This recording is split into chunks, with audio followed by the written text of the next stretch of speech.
Good morning, dear students. My dear students, today I am present with the use of it. प्यारे बच्चों, आज मैं आपको it का प्रयोग बताने वाला हूँ और it का प्रयोग is not only for all of the students who are from 6th to 12th class. It is very important for all of the students also who are preparing for the different kinds of examinations at their homes. So now let's start with the use of it.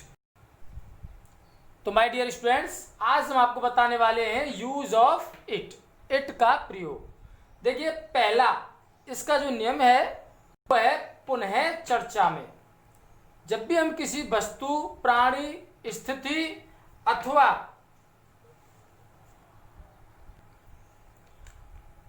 कोई विचार हो और उसकी पुनः चर्चा की जाए तो हम इट का प्रयोग करते हैं।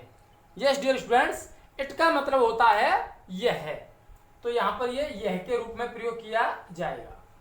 यह या फिर इसे, इसे, ये ऑब्जेक्ट के रूप में आता है अधिकतर, ऑब्जेक्ट के रूप में, और यह सब्जेक्ट और ऑब्जेक्ट दोनों के रूप में ही आ सकता है, सब्जेक्ट या फिर object.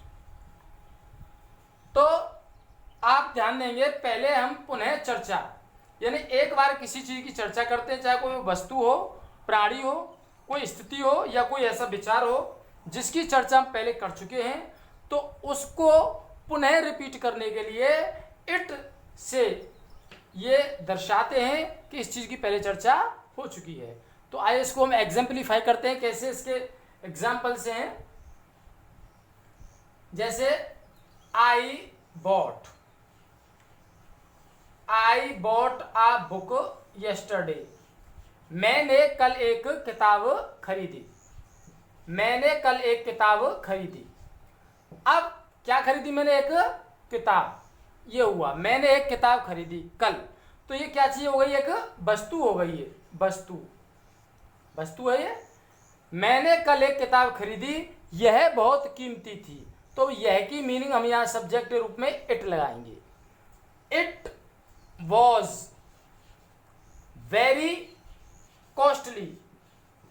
It was very costly. ये बहुत कीमती थी। क्या कीमती थी? किताब। ये जो इट है ये हमने बुक के लिए लगाया है। तो इस बुक को हमने इट से यहां पर दर्शाया है कि इसकी एक बार पुनः चर्चा हो चुकी है। I bought a book yesterday. मैंने कल एक किताब खरीदी। क्या खरीदी? किताब। तो किताब, यह बहुत कीमती थी। क्या बहुत कीमती थी? यह। और यह कौन है? एक किताब। इसकी चर्चा हो चुकी है, तो इसलिए हम यहाँ पर इट का प्रयोग करेंगे, दिस का प्रयोग नहीं कर सकते। तो ध्यान रहे, दिस का प्रयोग करते हैं हम अधिकतर संकेत के लिए। जब भी हम कोई इशारा करते हैं, जैसे यह एक पेन है, यह एक मार्कर है, this is a pen, this is a marker. अब हम कहेंगे कि यह बहुत कीमती है, तो हम क्या कहेंगे? It is very costly, it is very expensive. अब दोबारा में हमने इसका प्रयोग इट के साथ में किया है। यस, इट का प्रयोग किया हमने मार्कर के लिए, क्योंकि पहली बार चर्चा हो रही थी तो संकेत के लिए, और दूसरी बार चर्चा हो रही है तो वो संकेत इशारा नहीं किया जा रहा है, क्योंकि दिस के लिए हम ये प्रयोग किया जाता है कि जब कभी भी कोई संकेत या इशारे की चर्चा की जाए तो दिस का प्रयोग करेंगे। जैसे this is my white board, यह मेरा व्हाइट बोर्ड है, तो दिस आ जाएगा। ठीक, तो I bought a book yesterday, it was very costly. दूसरा एग्जाम्पल और देख सकते हैं हम, जैसे शी सॉ अ बर्ड।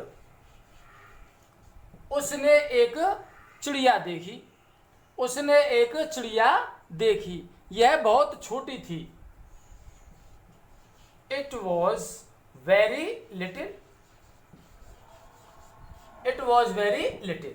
तो चिड़िया की चर्चा पहले हो चुकी है, ये अ वर्ड, और इसके लिए हमने इट का प्रयोग किया है यहां पर। अब ये तो हुआ सब्जेक्ट रूप में। ध्यान रहे, ये ऑब्जेक्ट के रूप में भी प्रयोग किया जा सकता है। जैसे उदाहरण के तौर पर हम अगला सेंटेंस देते हैं कि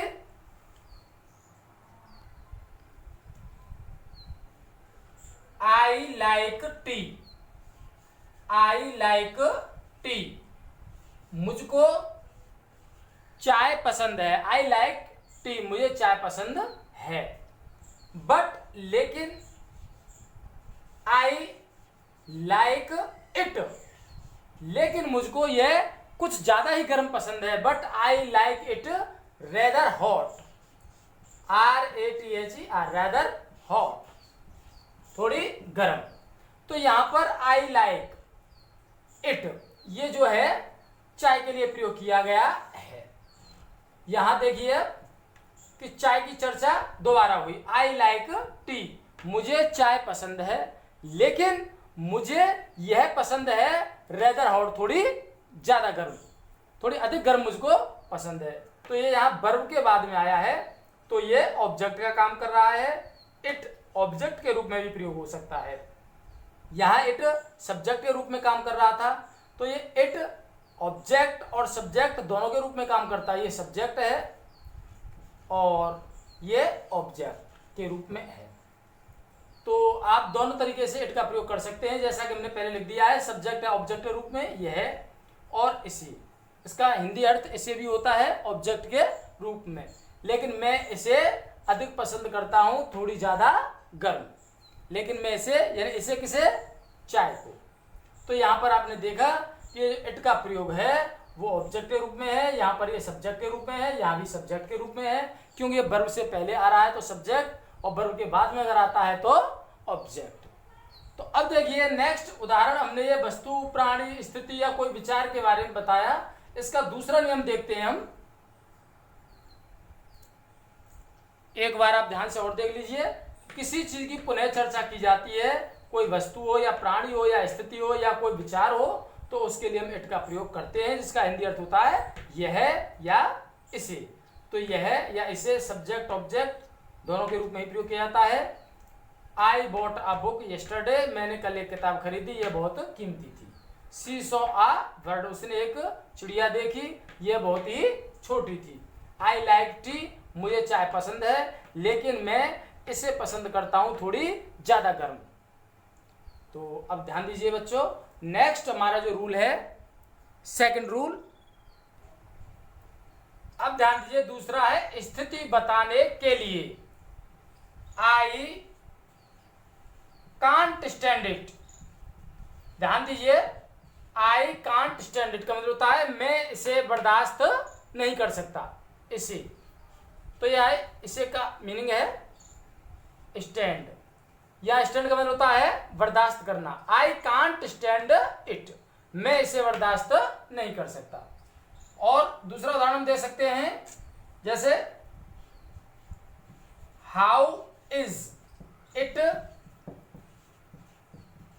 going, how is it going Mohan, how is it going Mohan, Mohan ये क्या चल रहा है, मोहन ये सब क्या चल रहा है, मोहन ये कैसे चल रहा है। I have not seen you for ages, ages का मतलब होता है काफी समय से, मैंने तुम्हें काफी समय से नहीं देखा है। How is it going Mohan, going माने चलना, मोहन यह कैसे चल रहा है कि मैंने तुम्हें बहुत समय से नहीं देखा है। यस, तो डियर स्टूडेंट्स आप ध्यान देंगे, यहाँ पर इट का प्रयोग हो रहा है शुरुआत के वाक्य में ही, और यहाँ भी शुरू में ही प्रयोग किया गया है ये इट। तो आप ध्यान दीजिए, ये भी शुरुआत में ही है, पहली बार चर्चा हो रही है, ये भी पहली बार चर्चा हो रही है, लेकिन इसमें कंडीशन दूसरी है। ध्यान दीजिए कि स्थिति बताने के लिए, स्थिति बताने के लिए हम प्रयोग कर सकते हैं इट का, पहली बार में भी यूज कर सकते हैं। I can't stand it, stand माने बर्दाश्त करना, मैं इसे बर्दाश्त नहीं कर सकता। How is it going Mohan, Mohan यह कैसे चल रहा है। I have not seen you for edges, मैंने तुम्हें बहुत समय से नहीं देखा है। तो फॉर एजेस माने काफी समय, युगों युगों से, अर्थात काफी समय से, बहुत समय से, बहुत दिनों से तुमको मैंने नहीं देखा है। ये कैसे चल रहा है मोहन। तो इस प्रकार से हम स्थिति बताने के लिए इट का प्रयोग कर सकते हैं। अर्थ हमारा वही रहेगा हिंदी में भी। यह या इसे, वही अर्थ रहेगा, यह या इसे। अब हम तीसरे नियम पर चलते हैं जो हमारा थर्ड नियम है, यस। तो ध्यान दीजिए, मोहन ये कैसे हो रहा है, मैंने तुम्हें काफी समय से नहीं देखा है। तो यहाँ पर इट का प्रयोग हम पहली बार में भी कर सकते हैं, जैसा कि हमने आपको पहले नियम में बताया था कि पुनः चर्चा के लिए इट का प्रयोग होता है, लेकिन स्थिति बताने में इट का प्रयोग हम पहली बार भी कर सकते हैं। I can't stand it, how is it going Mohan. ठीक,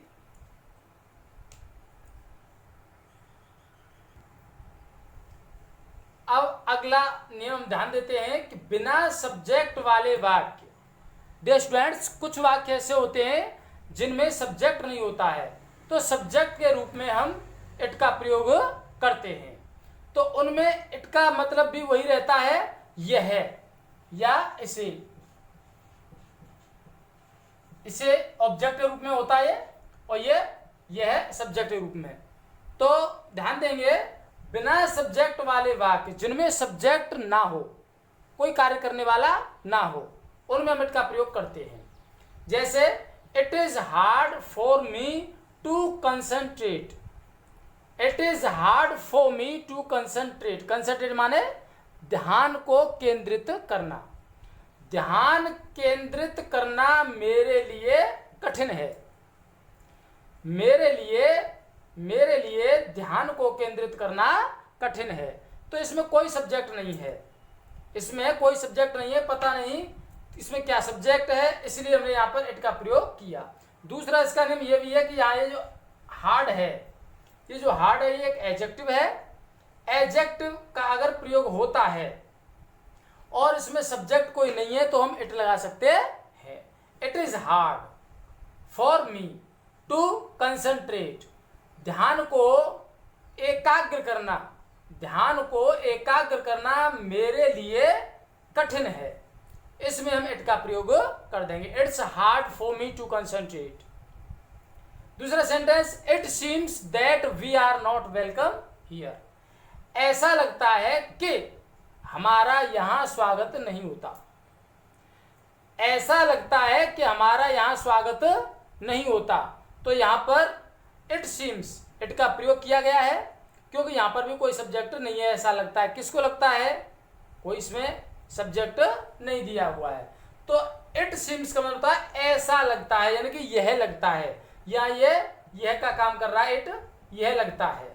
यहां भी अगर चाहे तो हम यह के रूप में, इसको मीनिंग के रूप में ट्रांसलेट कर सकते हैं कि यह मेरे लिए कठिन है टू कंसंट्रेट, यानी ध्यान एकाग्र करूं, यानी ध्यान एकाग्र करने के लिए यह मेरे लिए कठिन है। अगला सेंटेंस है, it is pity you could not come. शर्म की बात है तुम नहीं आ सके। It is pity, it is pity, it was pity. It was pity भी कह सकते हैं, इट इज पिटी भी। It is pity, it was pity you could not come, क्योंकि इसमें इज और वॉज दोनों ही छुपे रहते हैं। It was pity you couldn't come. तो it's pity you couldn't come यानी कि बड़े शर्म की बात है तुम नहीं आ सके। तो यहां पर भी इट का प्रयोग हो रहा है, इसलिए हो रहा है क्योंकि इसमें सब्जेक्ट नहीं है, शर्म की बात है। इसमें क्या सब्जेक्ट है, कोई सब्जेक्ट नहीं है। तो इट इज पिटी हो जाएगी शर्म की बात। पिटी का मतलब शर्म की बात। वैसे पिटी मीन्स दया भी होती है। It is pity you could not come, तुम नहीं आ सके, यहां पर ये सब्जेक्ट है। इसी प्रकार से it's hard for me to concentrate, ध्यान एकाग्र करना मेरे लिए कठिन है। तो इसमें यह छुपा रहता है। इट सीम्स, लगता है कि हमारा यहाँ स्वागत नहीं हुआ। लगता है यानी कि यह लगता है, बस। तो इस प्रकार से हम इट का प्रयोग उन वाक्यों में बड़े आसानी से कर सकते हैं जिन वाक्यों में कोई सब्जेक्ट ना हो। विशेष तौर पर उनमें तो अवश्य होता है जिनमें कोई एडजेक्टिव का प्रयोग किया जाता है। तो हम एक वीडियो बनाएंगे जिसमें देर का आपको यूज बताएंगे, तो जिसमें इट और देर के बीच में जो मेन डिफरेंस है वो हम आपको बताएंगे और आपके डाउट्स क्लियर करेंगे इट और देयर के। यस, तो it is hard for me to concentrate, it seems that we are not welcome here, it is pity you couldn't come तो आपकी समझ में ये तीसरा नियम आया होगा। चलो अब हम चौथे नियम की ओर आगे बढ़ते हैं, इट का। तो नेक्स्ट एग्जांपल है, it is raining now. It is raining now. It is raining now, अब वर्षा हो रही है। तो इसमें इट, ये subject, it is over 10 kilometres from Kosi Khurd to Saunk. Yes, ध्यान दीजिए कि अगला जो हमारा चौथा नियम है, मौसम, समय या दूरी की चर्चा में प्रयोग होता है एज ए सब्जेक्ट, सब्जेक्ट के रूप में ही। इट इज रेनिंग नाउ, अब वर्षा हो रही है। तो मौसम की चर्चा, जैसे ओले पड़ रहे हैं, it is hailing, HAILING, it is hailing. या फिर अब गर्मी है, it is hot, HOT, it is hot now, अब गर्मी है। अब ठंड है, इट इज कोल्ड नाउ। चूंकि यह मौसम की चर्चा हो रही है तो यहाँ पर हम मौसम के अनुसार ही जो वर्ड्स होते हैं उनका यूज करेंगे। इट इज रेनिंग नाउ, अब वर्षा हो रही है। गर्मी पड़ना, ठंड होना, वर्षा होना या फिर ओले पड़ना, आंधी का आना, ये मौसम को बताते हैं, तो इसमें इट का ही प्रयोग किया जाता है। बच्चों अब देखिए, इट इज ओवर 10 किलोमीटर्स, इसमें दूरी की चर्चा की जा रही है। इट इज सब्जेक्ट के रूप में, it is over 10 kilometres. Over का मतलब होता है से ज्यादा, 10 किलोमीटर से ज्यादा है। फ्रॉम कोसी खुर्द टू सौंक, कोसी खुर्द से सौंक 10 किलोमीटर से भी ज्यादा है। तो इसमें इट छुपा रहता है, इट का कोई भी अर्थ नहीं होता है। यहाँ जो इट का मतलब हमने ये है और इसे लिखा था, ये साइलेंट रहेगा यहाँ। इसका मतलब कुछ भी नहीं होता है, केवल ये सेंटेंस की शोभा बढ़ाने के लिए किया जाता है इसका प्रयोग। इट इज रेनिंग नाउ, अब वर्षा हो रही है। या फिर दूसरा, कोसी खुर्द से सौंक 10 किलोमीटर से ज्यादा है। अगला example, it is Sunday today, वही समय की चर्चा। इट इज संडे टुडे, आज रविवार है, कुछ भी कर सकते हैं। इट इज दिवाली टुडे, आज दिवाली है। इट इज ईद टुडे, आज ईद है। इट इज रक्षाबंधन टुडे, आज रक्षाबंधन है। तारीख में भी यूज कर सकते हैं, जैसे आज 31 है तारीख, तो इट इज 31st टुडे। आज अगर 10 तारीख है तो it is 10th of July जोड़ सकते हैं टुडे, आज 10 जुलाई है। आज 25 तारीख है तो इट इज 25th यानी कि 25th यानी 25th, तो इसमें हम प्रयोग कर सकते हैं 25th इस प्रकार से। वॉट टाइम इज इट, यहाँ ये सब्जेक्ट का रूप है, ध्यान दीजिए। वॉट टाइम ये इंट्रोगेटिव वर्ड हो गया हमारा, WH वर्ड प्रश्नवाचक शब्द। वॉट टाइम माने क्या समय, इज इट क्या समय हो गया है। इट साइलेंट है। बाय योर वॉच, तुम्हारी घड़ी में। तो मैं की इंग्लिश हम इन नहीं लगाते हैं, ध्यान रहे, मीनिंग इसका बाय प्रयोग किया जाएगा प्रपोजिशन। तुम्हारी घड़ी के अनुसार, बाय का मतलब होता है अनुसार, तुम्हारी घड़ी के अनुसार क्या समय हो गया है। हम इसको ऐसे भी कर सकते हैं, what is the time, what is the time by your watch. What time की जगह हम व्हाट इज द टाइम भी कर सकते हैं, लेकिन हम यहाँ इट का प्रयोग करके करेंगे तो और बेटर रहता है। What time is it by your watch, तो इट साइलेंट है। तो यहाँ पर ये देखिए समय के लिए प्रयोग किया गया है, what time is it by your watch.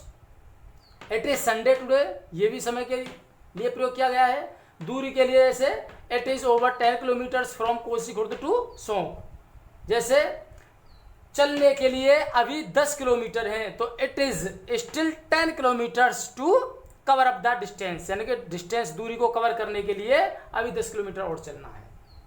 It is raining, वर्षा हो रही है। तो बच्चों ये मौसम की बातें हैं, मौसम के लिए, समय के लिए, दूरी के लिए हम इट का प्रयोग करते हैं। चलिए अगला हम 5वां नियम बताते हैं इट का। 5वां नियम क्या है, आइए अब चलते हैं हम 5th रूल पर। जोड़ देने के लिए कंजक्शन का प्रयोग किया जाता है इट के साथ ही, जैसे दैट है, who, whom, which, what, etc। Etcetera. तो ये कंजक्शन का प्रयोग किया जाता है जो के लिए, जो या जिसे, जिसे ये जोड़ देने के लिए प्रयोग किए जाते हैं। जैसे हमारा सेंटेंस है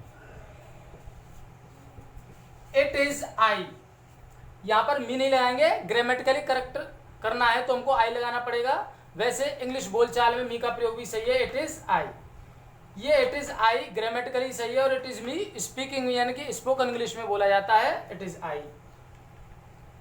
इट इज मी को हम स्पोकन इंग्लिश में यूज करते हैं और इट इज आई को ग्रामर में यूज करते हैं। ध्यान रहे, अगर हमारे एग्जाम में कोई क्वेश्चन आता है ऑप्शन उसमें मी और आई होते हैं तो हमको आई लगाना पड़ेगा, अर्थात इसके बाद में सब्जेक्ट आता है ना कि ऑब्जेक्ट, सब्जेक्ट। यस, तो इट इज आई, ये मैं हूं, ये है मैं हूं। अब यहां पर जोड़ देने के लिए हमको हु का प्रयोग करना पड़ेगा। यह मैं हूं जिसने कॉल्ड यू, जिसने तुमको यहां बुलाया, जिसने तुमको यहां बुलाया। तो ये यहां पर कंजक्शन हो गया। यह है मैं हूं जिसने तुम्हें यहां बुलाया, जिसने तुम्हें यहां बुलाया। तो यहां पर ध्यान देंगे, ये हमने जोड़ दिया। इसको हम दूसरे रूप से ये भी कह सकते हैं कि मैंने ही तुमको यहां बुलाया, मैंने ही। ये जो ही शब्द है, ये ही जो अक्षर है हमारा, ये ही, इसका प्रयोग जोड़ देने के लिए किया जा रहा है। ध्यान रहे, मैंने ही तुमको यहां बुलाया, मैंने ही तुमको यहां बुलाया। तो इससे जोड़ दिया जा रहा है, तो ये जोड़ देने के लिए प्रयोग किया गया है। ध्यान रहे, इसी तरह से हम दूसरा सेंटेंस कंजक्शन के साथ प्रयोग कर सकते हैं। इट, एस लगा दीजिए, इट वॉज और इट इज दोनों इसमें छुपा रहता है। इज भी ये माना जाता है शॉर्ट रूप, और वॉज भी कर सकते हैं हम इसको। लेकिन हमारे सेंटेंस के सेंस के अनुसार सेंटेंस का जो हमको टेंस देखना पड़ता है कि टेंस अगर प्रेजेंट में है तो इट इज, पास्ट में है तो वॉज माना जाएगा। तो it's malaria, it's malaria that killed Rohan. ध्यान दो, यहां पर यह दैट कंजक्शन आ गया। ये मलेरिया ही था जिसने रोहन को मार डाला, ये मलेरिया ही था जिसने रोहन को मार डाला। तो आप ध्यान दीजिए कि इस सेंटेंस में ये वॉज, इट वॉज मलेरिया यानी it's malaria that killed Rohan. तो इसमें हम कर सकते हैं यह मलेरिया ही था, यह मलेरिया ही था, मलेरिया ही था। तो यहां में जो ही का आप देख रहे हो, ये जो ही है जोड़ देने के लिए प्रयोग किया जा रहा है। यह मलेरिया ही था जिसने, यहां दैट का प्रयोग जिसने के लिए। तो ध्यान देंगे, आप कहोगे यहां पर आपने हु का प्रयोग किया था जिसने में, हु। तो यहां पर हम दैट लगा रहे हैं क्योंकि हु सजीव के लिए प्रयोग किया जाता है, ना कि निर्जीव के लिए, हमेशा ध्यान रहे। इसलिए हमने यहां पर दैट लगाया है, जबकि दैट सजीव और निर्जीव में दोनों में प्रयोग किया जाता है। दैट के पूरी तरह से विस्तार में जानकारी प्राप्त करने के लिए हमारा आप वीडियो देख सकते हो, उसमें हमने ऑलरेडी दैट का यूज सिखाया है। यह मलेरिया ही था जिसने रोहन को मार डाला, रोहन को मार डाला। तो ये जो सेंटेंस है आपने देखा जोड़ दिया जा रहा है इसमें ही के द्वारा, या इसको ऐसे भी कह सकते हैं जोड़ देने के लिए कि मलेरिया ने ही रोहन को मार डाला, मलेरिया ने ही रोहन को मार डाला। मलेरिया ने ही रोहन को मार डाला, मलेरिया ने ही, यहां भी ही का प्रयोग हो रहा है, मलेरिया ने ही रोहन को मार डाला। तो ध्यान देंगे यहां पर हमने जोड़ दिया है और जोड़ देने के लिए इट का प्रयोग किया गया है। तो आपको ध्यान देना है, इट सब्जेक्ट के रूप में ही आएगा। यह मलेरिया ही था, वॉज छुपा हुआ है इसमें। यह मलेरिया ही था जिसने दैट किल्ड रोहन, रोहन को मार डाला। पास्ट हमारा ये टेंस है तो यहाँ इट वॉज माना जाएगा। अगर यह टेंस हमारा प्रेजेंट होता तो इसका अर्थ होता इट इज, लेकिन बोलने में इसको हम इट्स ही बोलेंगे, चाहे वो इट वॉज हो चाहे वो इट इज हो। It's malaria that killed Rohan, यह मलेरिया ही था जिसने रोहन को मार डाला। मलेरिया ने ही रोहन को मार डाला। तो ही शब्द से जो है, ही अक्षर से, ही शब्द से हम सेंटेंस को एक तरह से एम्फेथेटिक बनाते हैं, यानी कि जोड़ देने वाला। तो अगला और हम एग्जांपल देते हैं आपकी, आगे ध्यान दीजिए। It's his room which you should sweep. यह उसका ही कमरा है जो तुमको साफ करना है, अर्थात यह उसका ही कमरा है जिसे तुम्हें साफ करना चाहिए। तो यहां पर ये शुड है और यहां पर ये इट इज माना गया है।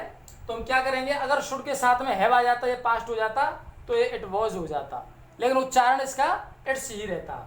इट्स हिज रूम, ये उसका कमरा ही है, यह उसका ही कमरा है। तो कमरा निर्जीव है, विच का प्रयोग किया है हमने जो के लिए। जो तुम साफ करोगे, जो तुम साफ करोगे, करोगे यानी करना चाहिए। यह उसका ही कमरा है जो तुम साफ करोगे, यह उसका ही कमरा है जो तुम्हें साफ करना चाहिए। तो यहां पर चाहिए का भी यूज कर सकते हैं, साफ करना चाहिए।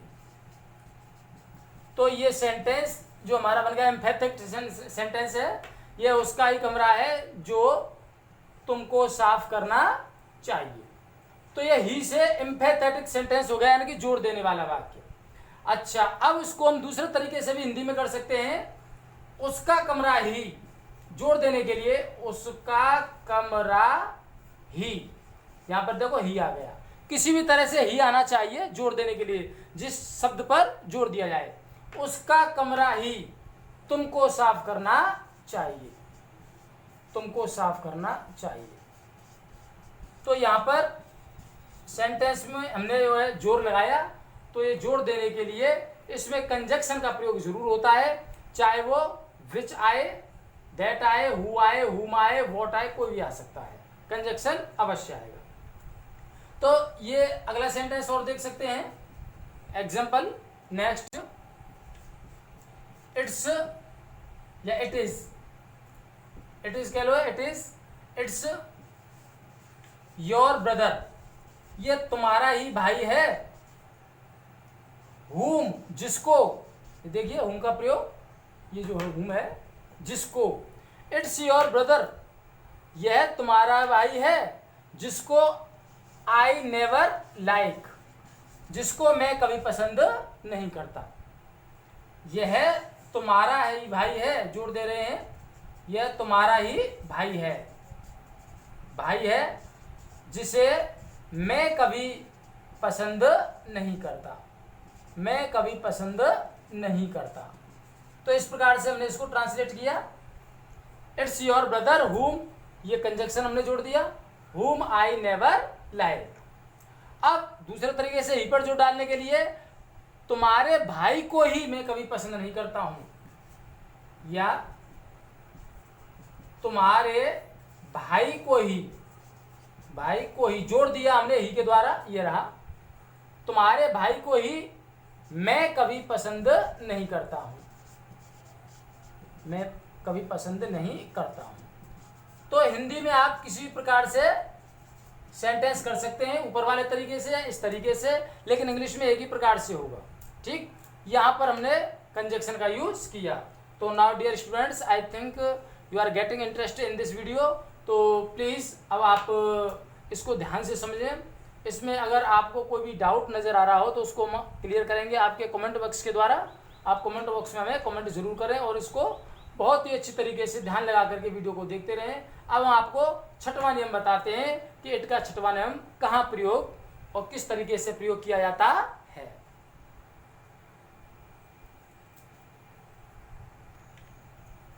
अब ध्यान दीजिए, बताने के लिए कि व्यक्ति कौन है, यह बताने के लिए प्रयोग किया जाता है कि यह व्यक्ति कौन है। यहां भी हम सब्जेक्ट के रूप में इट का प्रयोग करते हैं।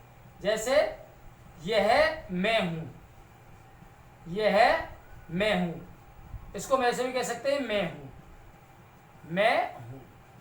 हमने पूछा गेट पर, दरवाजे पर कि कौन है, तो हम कह सकते हैं मैं हूं या यह मैं हूं। तो बताने के लिए कि व्यक्ति कौन है, तो भी इट का प्रयोग किया जाता है it is I, it is आई, मैं हूं। या फिर इट इज रोहन, रोहन, रोहन है। शॉर्ट में इट्स कह सकते हैं, इट्स रीता। पूछा किसी ने कि भाई कौन हो, इट्स रीता, रीता हूं। इट्स रोहन, रोहन हूं। इट्स आई, मैं हूं। तो इस प्रकार से हम प्रयोग कर सकते हैं कि इट एज ए सब्जेक्ट, ये बताने के लिए कि व्यक्ति कौन है। It is I, it is Rohan, it is Rita, it's Rita. तो क्वेश्चन कर सकते हैं जैसे who is it, who is at the door, या फिर who is that, who is that over there, over there, वहां पर कौन है, कह सकते हैं इट्स राजू, या इट्स आई, मैं हूं, या फिर राजू। ध्यान रहे सब्जेक्ट के रूप में ही प्रयोग किया जाता है यहां।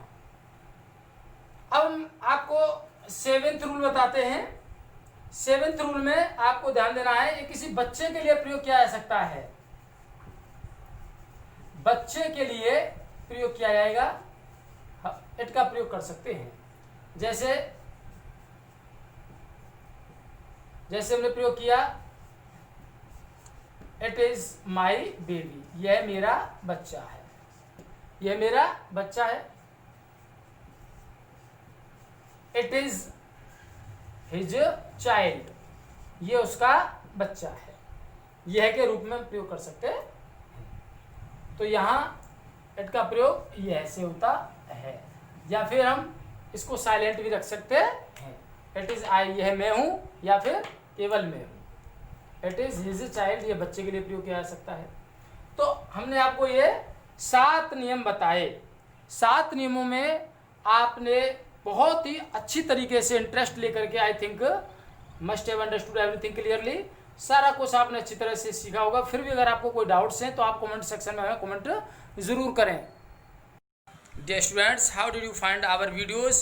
Please let me know through your comments and make a comment in comment sections. My dear students, please subscribe to my YouTube channel LN Sir. LN Sir. Yes, my dear students, please subscribe to my YouTube channel for the latest and next videos. Thank you.